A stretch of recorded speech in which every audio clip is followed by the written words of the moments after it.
అందరికీ శుభోదయం. ఈరోజు మన వీక్లీ వర్క్షీట్లో ఇంగ్లీష్ వర్క్ బుక్ని పిల్లలతో రాపిద్దాం. PP1 page numbers 55, 56, 57.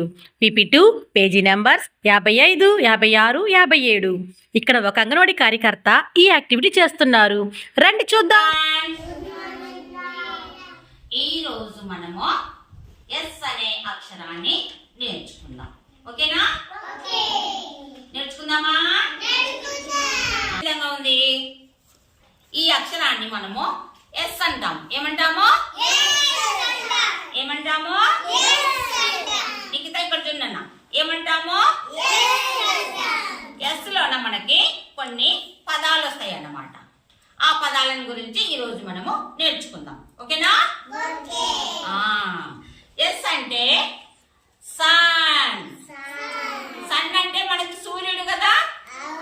మనం ఉదయం లేస్తేనే మనకి సూర్యుడు వస్తాడు కదా. వస్తాడా రాడా? సూర్యుడు వస్తేనే మనకి వెలుతురు వస్తుంది. వస్తుందా? అందుకనే మనము సూర్యుని ఇంగ్లీష్ లోనే మనం సన్ అంటాం. ఏమంటాము? ఉదయం లేస్తూనే స్నానం చేస్తామా?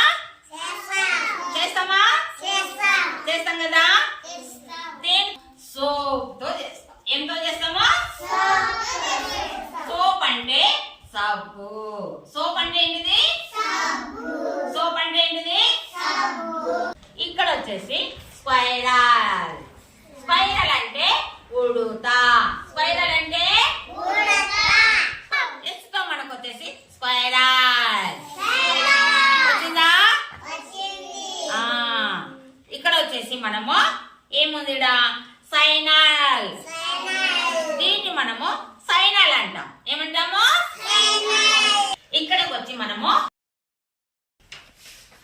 ఇక్కడ మనకి చిన్న ఉంది. అవునా? ఇక్కడ ఎంత ఉంది? బిగ్ సైజ్ ఉంది కదా. బిగ్ సైజ్ ఉందా?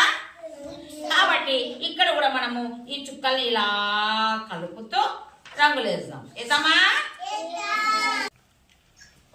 మళ్ళీ కలుపుతున్నా. మళ్ళీ కలుపు.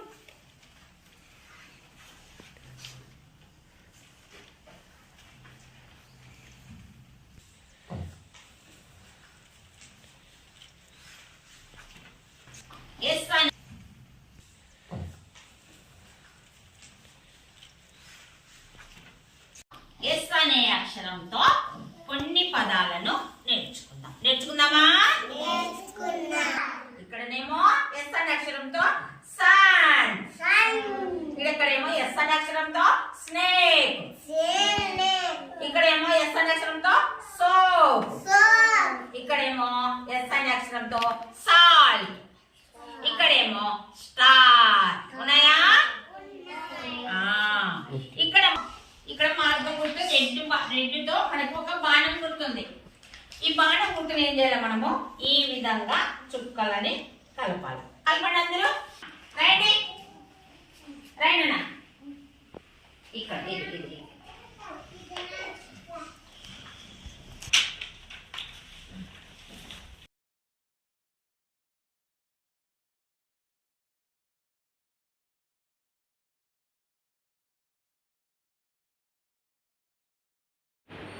ఇక్కడ ఉన్న అంగన్వాడీ కార్యకర్త పిల్లలతో వర్క్ బుక్ను చాలా చక్కగా రాపిస్తున్నారు కదా.